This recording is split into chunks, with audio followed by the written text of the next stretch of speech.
political economy approach is a way of trying to understand more realistically what is really going on in a country, in a sector, in order for the European Commission that it can base its programming on a sounder basis, a more sophisticated understanding of what is actually happening in a particular country.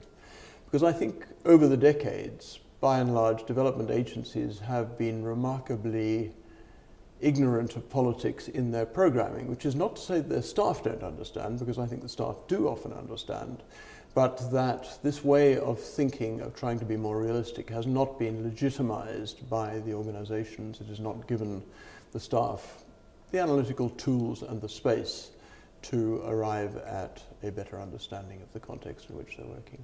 I think it is also to do with the greater emphasis in the last decade on the whole agenda of state building, of dealing with conflict or preventing conflict, if one can, and the agenda around states that are prone to fragility, because by their very nature, those subject areas require that those engaged are politically well informed. So I think this has come together within the development agencies very much over the last decade. So development has come together with these kind of issues.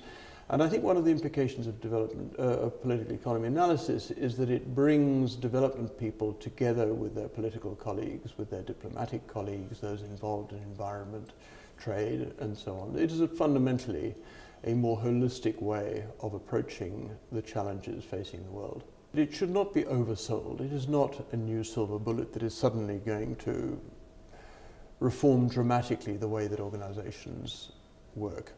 But nevertheless, I think there is every reason to believe that there is no going back. That political economy analysis needs to be integrated and is being integrated into all sorts of analysis. So whether it is country thinking, country programming, or whether it's thinking about political governance, or it's focusing on particular sectors, the health sector, the road sector.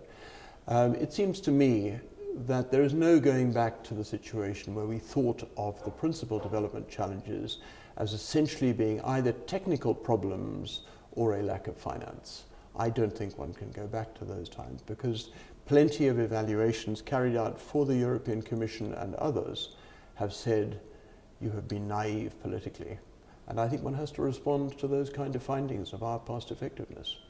For many decades, development agencies have been quite resistant to bringing political economy perspectives into the way that they think and act.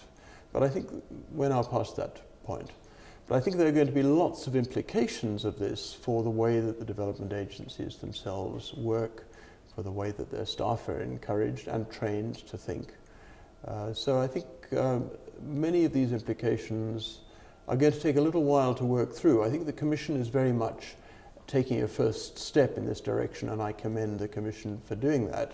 But one should not oversell this. One needs to recognize that this is going to be a continuing process to integrate fully political economy perspectives into the way that the organization thinks and acts.